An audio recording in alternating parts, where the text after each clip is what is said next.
All right, let's talk about something that's a real pain for so many of us who run our own businesses. You use your car for work, but you also use it for, life. So how do you handle those expenses? Is that fuel stop for business or for the weekend trip?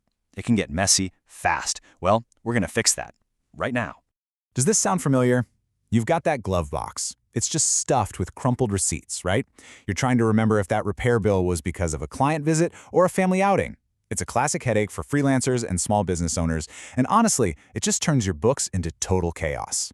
But here's the thing. There's a way better way to do this. There's one simple, straightforward method that will clean everything up and keep your records perfectly clear, making them totally audit-proof. So let's dive in and walk through it. So where does it all go wrong? Well, the real mess, the real problem is this idea that you have to split every single transaction. You're standing at the pump doing mental math. Was that 70% business, 30% personal, or maybe 80-20 this time? It's confusing, it's a huge waste of time, and it's a surefire way to get your numbers wrong.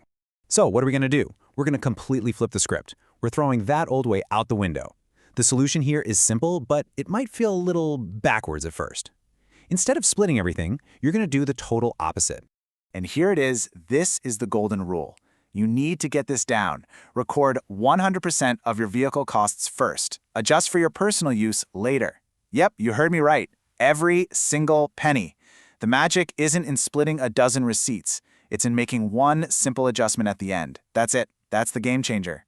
And when I say record everything, I mean the whole shebang. We're talking fuel, of course, but also your insurance, any repairs or servicing, MOT, road tax, even those lease payments, parking tickets, and that breakdown cover.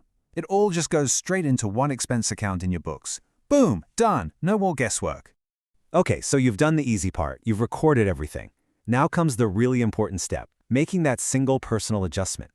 This is where we clean it all up and make your books accurate. Let's walk through a quick example to see exactly how this works. All right, let's put some numbers on this. Imagine for the whole year, all those vehicle costs we just talked about add up to, say, £5,000. Simple enough, right? That's the total sitting in your motor expenses account. Now, you look at your mileage log, and we'll get to that in a bit, and you figure out that 90% of your driving was for business, and the other 10% was personal stuff. So it's pretty simple math, right? Out of that $5,000, $4,500 is legit business expense. The other $500, that's the personal bit we need to sort out. So how do we sort it out? It's actually incredibly simple. It's just one journal entry.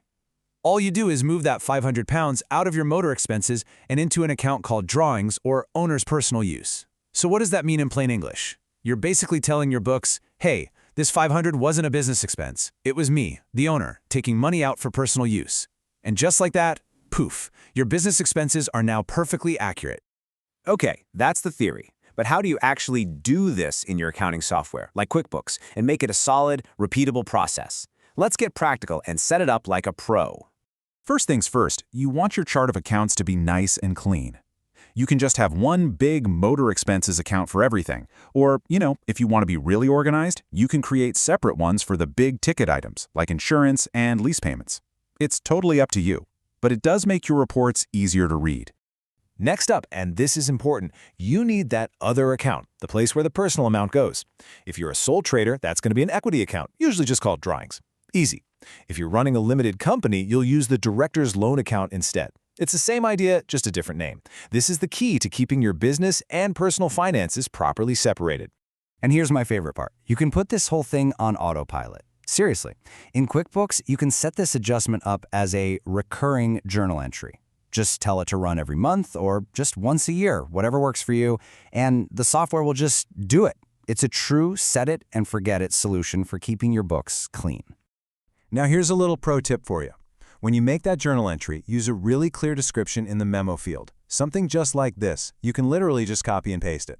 Why bother? Because it creates a crystal clear audit trail. If anyone, your accountant or a tax inspector, ever looks at your books, they'll know exactly what that entry is for. No questions asked. Okay, we're almost there. But there's one last really crucial piece to this puzzle. We just pulled that 90-10 split out of thin air for our example, right? But in the real world, how do you justify that number? How do you prove it's correct?